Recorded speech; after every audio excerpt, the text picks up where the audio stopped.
Good afternoon. Thanks for joining us for Horsepower.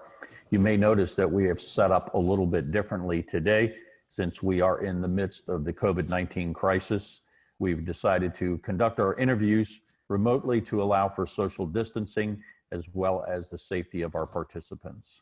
Good afternoon. Welcome to Horsepower. We are with Aaron Crady today, the Executive Director of the Thoroughbred Charities of America. And Aaron, I went through some tough times right now with the COVID-19. Before we get into a little bit of an interview to conduct on what is happening in the thoroughbred industry, can you give us a little bit about your background and what currently the position you have entails? Sure. I work for Thoroughbred Charities, as you mentioned, Thoroughbred Charities of America. We're a nonprofit organization headquartered here in Lexington, Kentucky. I've been with the organization going on 10 years now, so quite some time. We're a lean and mean organization. We are a staff of 2 governed by a board of 17, very involved and wonderful individuals from the thoroughbred industry. But TCA is a 30-year-old organization. We've been around for quite some time, and we are a grant-making organization. So what we do on an annual basis, even during a normal year, is we provide funding via grants to approved charities throughout the country. So it's an organization that serves many different audiences within the thoroughbred industry. Now I notice you seem very young. Thank you. What was your background prior to getting into the Thoroughbred Charities of America? My first job here in Kentucky, I'm actually from New York, so I relocated to Kentucky, and my first job here in the Bluegrass was with the Thoroughbred Owners and Breeders Association, which is essentially the parent company of TCA. TCA is the charitable arm of TOBA. So my work with TOBA was as the Director of Marketing and Communications. So I was in that role for quite some time. And then when TCA became legally the charitable arm of TOBA in 2009, I was actually splitting my time between the 2 organizations, doing the TCA Executive Director work as well as the TOBA Marketing Director work. And shortly thereafter, it became quite apparent that each organization needed their own person, so I kind of jumped over to the TCA side. But prior to my work with TOBA, I spent a little time in Florida working for an advertising agency focusing on the Florida Department of Health and some media buying and account management for them. Prior to that, I worked in marketing, communications, sales for internet companies in New York, in New York City. It's impressive. How does a New Yorker end up in the Bluegrass?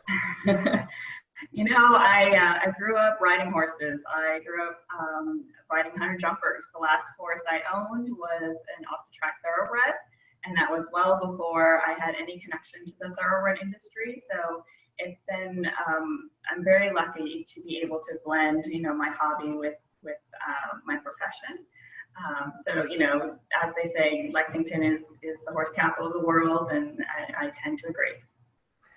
I'm sure in the profession that you're in, I mean, the COVID-19 has impacted the thoroughbred industry, and it's here especially, I know in West Virginia, but New York, it's been well documented what has happened there, as well as Kentucky. Can you expound on that a little bit and what COVID-19 has really done to the industry as a whole? Yeah, looking at it from TCA's perspective, and we focus on our grant recipients there in the industry, serving both the backstretch community as well as the thoroughbreds. The first thing that we did when COVID kind of hit us in early March was we reached out to all of our grant recipients. And last year we had 64 across the country, and said, tell us what's going on. Are you guys okay? What do you need? And on the aftercare side, it seemed to be, they were kind of staying the course for the most part. But where we saw the most need was on the backstretch side. You had racetracks closing down and backstretch populations still there at the racetracks. So we actually were able to support a few organizations with an emergency grant for needs like food pantries or food deliveries. For example, one of the grants we made through our Horses First Fund, which is our emergency fund, was to the Sam Houston Racetrack Chaplaincy, where it's a small organization, volunteer run, but they had a population of backstretch workers that needed assistance. They were essentially stuck there at the track when there was no racing. So many of them didn't have transportation to leave, so they needed food. So we supported that organization with a grant so they could go on and serve that community. Similar scenario with the Backside Learning Center here in Kentucky at Churchill Downs. We supported them with an emergency grant. They were doing some grocery deliveries, things like that, before the backstretch workers were allowed on the backside of Churchill Downs. So, and then, yeah, you mentioned New York, they were hit pretty hard. One of our grant recipients is BESS, the Belmont Employee Service Team, and they provide medical services for backstretch workers there at Belmont Park and all NYRA tracks. So we were able to support them because, of course, they certainly saw an increase in what they needed. I see that the TCA has an app called Como. Could you expound on that a little bit and for our viewers, and maybe give them some information as to it might be a pertinent piece of information they would need during this crisis? Sure, thank you for asking. Como is a new project for us, relatively new. We're actually still kind of in the launching phase of it, but it's a partnership with Godolphin. One of our largest supporters, of course, is Godolphin, and Godolphin developed this app. And what it is, it's for backstretch workers. So if you have an Android or an iPhone, you're able to download Como. In the iStore, for example, you would type in Como resources you need, download the app, and then you'll see data that has been populated by either the racetrack chaplain at a particular racetrack or a nonprofit organization working on behalf of the backstretch workers there at the track. And you can look at the app for resources that you may need. Let's say you're a backstretch worker, you've just arrived here in Kentucky, maybe from New York, and you need to find a dentist. You could go to Como and you would see a list of dental services that have been essentially provided by a trusted resource on the racetrack, which would be the racetrack chaplain. So it's a really handy way for backstretch workers to kind of access everything and in one app to kind of corral all of the great resources that are out there for our industry, and there are a lot of them, and Como really successfully kind of pulls that all in together there in the palm of your hand. I mean, it sounds phenomenal. I mean, I'm sure that Godolphin needs, anyone in the horse industry knows who they are, and it's obviously a debt of gratitude owed to them. And just kind of to piggyback on that, the TCA has done quite a bit for the local horsemen here in West Virginia. Could you talk a little bit about that? Sure. So I guess probably April or so, right in the midst of the coronavirus earlier this year, Georgiana at the Charlestown Aftercare Organization reached out to me and said, I have this idea about establishing essentially a feed program for the horsemen there at Charlestown Racetrack. We all know that like most horsemen were negatively impacted by what was happening with the racetrack shutdowns and whatnot. And I said, I think that's a great idea. At that point, we hadn't done anything along those lines before. But she then put me in touch with Maria at the HBPA. And Maria and I, kind of talked through what we wanted to accomplish. And essentially, I asked Maria to put a proposal together for us. And she put together this dynamite proposal for the feed assistance program. I took the proposal to TCA's Horses First Fund Committee. And again, that's our emergency fund. It's kind of like almost a Red Cross for the thoroughbred industry. It was started back in 2016 and has provided aid to large-scale neglect cases.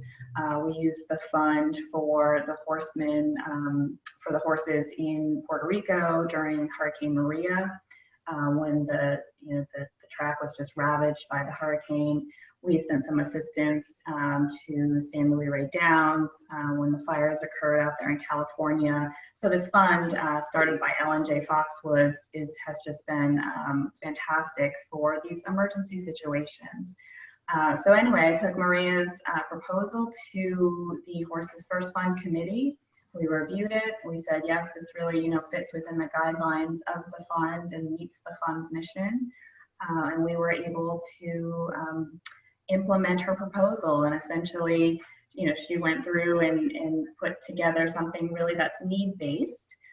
We partnered with the Southern States there in near the Charlestown racetrack and set up an account with them where Maria would provide the names of the eligible trainers to Southern States. The trainers could go in and based on their need allocation, they would be able to receive some feed from Southern States. Erin, I can't thank you enough for appearing on Horsepower with us this afternoon. It looks like the Thoroughbred Charities of America is in wonderful hands with you at the helm. Thank you. It truly is a horseman helping horsemen. Thank you so much for appearing this afternoon. Thank you for having me. Take care. Thanks for joining us on Horsepower this afternoon. Our guest is Karen Engel of Triple Crown Feed. Before we get to some of the pertinent points about COVID-19 and their association with local horsemen, I wanted to just discuss a little bit of Karen's background and some of the services that Triple Crown provides and some of the jurisdictions that they actually deliver to. Well, thank you so much. It's a great opportunity to be here. And so a little bit about me. My background is, I actually started with Southern States over 30 years ago and was a feed sales tech rep and managed a store and had ran a fertilizer operation as well. But my passion was equine, and so I was fortunate enough to be able to focus on the equine industry and did that for over 20 years. And of course, when I worked for Southern States, we were fortunate that we had a joint venture at the time with Triple Crown Nutrition. So I actually sold Triple Crown horse feed back in those days as well. So and so that is kind of where I actually have had many years of experience in the equine industry. And then with Triple Crown, they cover the whole United States at the present moment. And we have other manufacturers that manufacture our feed for us. And we are an equine-only horse feed company focusing on feed as well as forages. So that's where we kind of, our focus is, like I said, across the whole United States. The company has Dr. Bill Vandergriff as our nutritionist. Dr. Vandergriff, which actually is the one that formulates all of our feed, he has a vast background in equine in the industry, not only from the nutrition aspect as a PhD, but he also is a trainer, and his passion was with racing. And that's kind of where actually Triple Crown as a company started in the racing industry, the horse racing industry, because of our oat company. But then, of course, we have ventured into other aspects of focusing on the well-being of the horse with a high fiber type of feed, because horses are grazers, with the beet pulp based feed and all the additional elements that go into having a good healthy horse. So that's kind of a little bit about kind of Triple Crown and myself.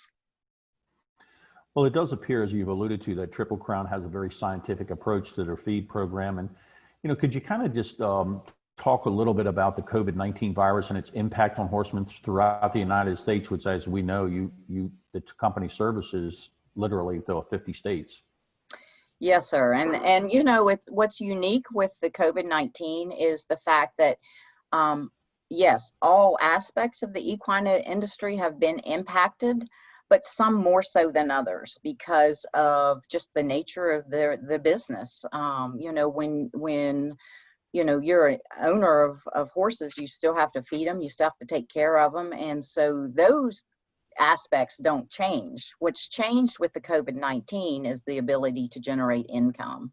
And that's really been tough for some of these specific disciplines because shows aren't going on. They aren't able to have lessons. Racing isn't going on, but you still have athletes, equine athletes that you're still having to keep in training and keeping in good condition. And, you know, all the aspects of that does not change. What's changed is the ability to generate income. So it's really, really had a huge impact on the equine industry. In some areas more so than others, just because of the location of where you live. You know, COVID has definitely impacted, like I said, all aspects of the equine industry, but like I said, some areas more so than others. I love how you refer to the horses as an equine athlete, because that's exactly what they are. And I noticed the staff here at Horsepower has told me that the Triple Crown feed has gone up above and beyond in helping horsemen here at Charlestown Races and Slots. I know that you have donated more than 39,000, that's correct, 39,000 pounds of feed. If you could expound on that story a little bit, I know our viewers would love to hear about it. Well, you know, the equine industry in Charlestown Races is very near and dear to our heart. You know, they have been strong supporters of Triple Crown from the very beginning. And, you know, when they reached out during this COVID-19 with some of the, you know, struggles that a lot of the horsemen were having and the concerns, you know, I was able to call Rob Daughtery, which is our owner of our company. We are still a family-owned company. And talked with Rob. And of course, Rob's been to Charlestown. He loves the Charlestown races. He's been to the West Virginia Breeders' Classic. And he was very, very open to saying, you know, let's see what we can do. And we were able to put together a tractor trailer load of feed to get to those horsemen to help them during this difficult time. Because like I said, you know, those trainers are really having a hard time. And we wanted to be able to support them as much as we possibly could. Like I said, they've supported us and helped us to grow the Triple Crown brand, you know, because of them, you know, that's where part of the reason why we are where we are today. And so it was our opportunity to support them for supporting us. I know it's a wonderful story, and it's a wonderful quid pro quo relationship that you guys have. I know the local horsemen, I talk to them on a daily basis. You know, they were and are significantly impacted by COVID-19. How did it actually come about? What was the actual, you know, if you could lay out an agenda, how this happened, where you guys were able to get 39,000 pounds of feed to local horsemen who I would have to say were probably in need. Yes, I would agree. So, you know, like I said, I when they reached out and said that, you know, they were having some challenges and that there was, you know, the fact that there wasn't any opportunity for generating revenue. They still had the horses there. They were still training. You know, like I said, I picked up the phone and talked to Rob and he says, well, Karen, let's see what we can do. And, you know, he was very instrumental in making that happen because, like I said, he has a, you know, a soft spot in his heart for Charlestown Racetrack because, like I said, they literally helped us to be the company we are today. Well, I hope we can see you and Rob here for the October West Virginia Breeders' Classics. And I can't thank you enough for everything you and the company has done. And I sincerely hope that someday horsemen here will be able to pay you back, because 39,000 pounds of feed is a lot. And I know it went to a very, very worthy cause. I can't thank you enough for coming on today, Karen. And I can't thank Triple Crown enough for their efforts. Well, thank you. And like I said, I really, truly appreciate the opportunity to be able to service these accounts and help them out as much as possible. And again, I look forward to being able to see some of them, hopefully in October, face to face as well, and thank them for allowing us to help them. Hopefully we'll see some of the Triple Crown recipients of this feed in the winner's circle. Thank you, Karen. Absolutely. Thank you. Have a great day. You do. Good afternoon and welcome to Horsepower this afternoon's guest is the esteemed Maria Catignani. She is the Executive Director of the Charlestown Horsemen's Benevolent and Protective Association. That's a tough title there. Maria, great to have you on the show this morning. I know you put in some tireless hours to benefit the horsemen. And, you know, this afternoon we had the ability to talk to some people that the HBPA has worked in conjunction with to really help the horsemen through some tough times in here. We just had Erin Crady here from the TCA. She talked to us about how instrumental it was in getting assistance and getting together with you as an entity to make several things happen here at Charlestown. If you could expound on some of the things that you guys did in conjunction with one another, it would be just wonderful. Okay, thank you, Jeff. I appreciate the opportunity to talk to you today. First, let me say that we need to thank a few people about this whole program. We, of course, need to thank Erin Crady of Thoroughbred Charities Horses First Fund. We also need to thank Eric Zimney and Georgiana Pardo from the Aftercare Charlestown program. Those two people were instrumental in helping put us together with Erin. But ultimately, yes, I did develop a program that was a feed assistance program that provided free bags of grain to trainers based on the number of stalls that trainers had here on the grounds and an earnings criteria as of the day of our shutdown. What I did was I devised a metric that provided a one-time distribution of up to 10 bags of feed to each trainer that met the criteria. Based on the TCA donation, we were able to provide assistance to 2/3 of the trainers who are stabled here on the grounds, which equated to 1/3 of the horses that are on the grounds. Part of that whole program required that TCA had to partner with a local feed supply store, and we were lucky enough to have Southern States of Branson partner with TCA. Southern States offered some special pricing to TCA, and ultimately the program provided 660 bags or 16.5 tons of grain to horsemen here at Charlestown. It's amazing. I mean, I know the HBPA office and I frequent it. I know you guys, you know, it's an open door policy here and you guys see horsemen on a regular basis. I'm sure that there have been other programs that you guys have been instrumental in helping horsemen through these difficult times, especially because of the COVID-19. Could you talk a little bit about those, Maria? Sure. Actually, again, thanks to Eric Zimney of Hollywood Casino and Races and his relationship with Triple Crown. He helped us secure a truckload, tractor trailer load of forage from Triple Crown. And our point of contact for that program with Triple Crown was Karen Engel, who's wonderful to work with. Again, they provided 990 bags of forage. We distributed those in 2 days. That was nearly 20 tons of product, bagged product. Each trainer, this program was for each trainer who had stalls on the ground, and they received up to 20 bags based upon the number of stalls they had. And here we have to give a special thanks to Hollywood Casino employee Warren Kogel, who was incredible help. He was just absolutely wonderful. He helped us handle all of the skids of forage.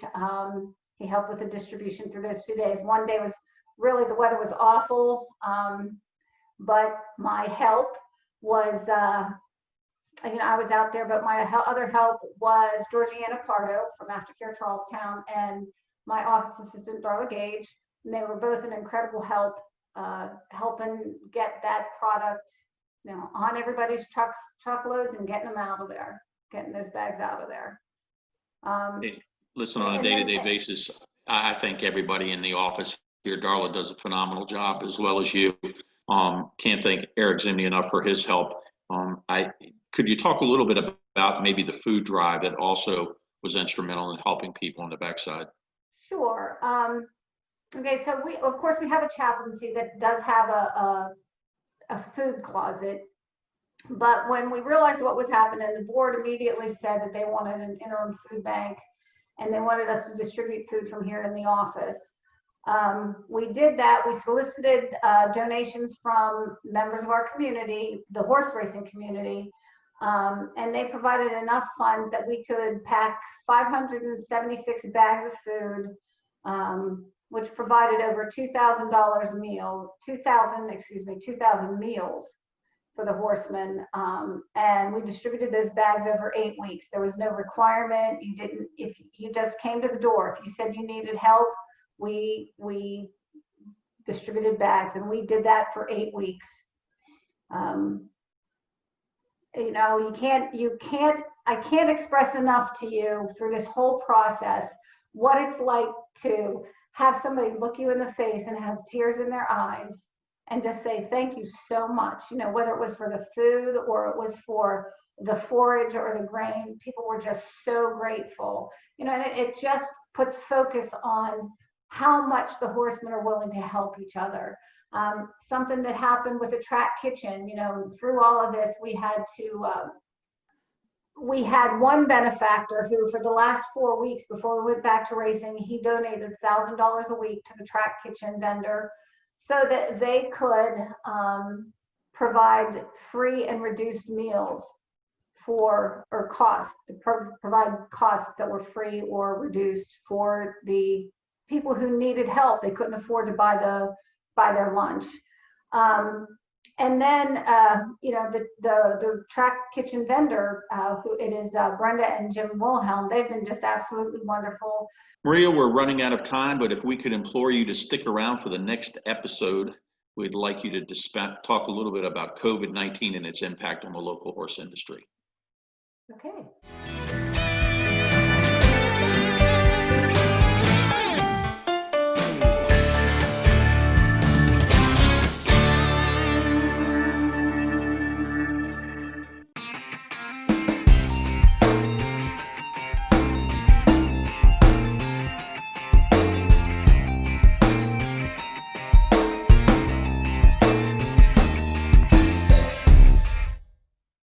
It's a West Virginia classic, the Golf Tournament, the Gala, and the state's top thoroughbreds vying for the chance to be named West Virginia's best. The West Virginia Breeders' Classics. Breeding, training, racing. A stable of champions. Taylor Mountain Farm is a proud supporter of Horsepower.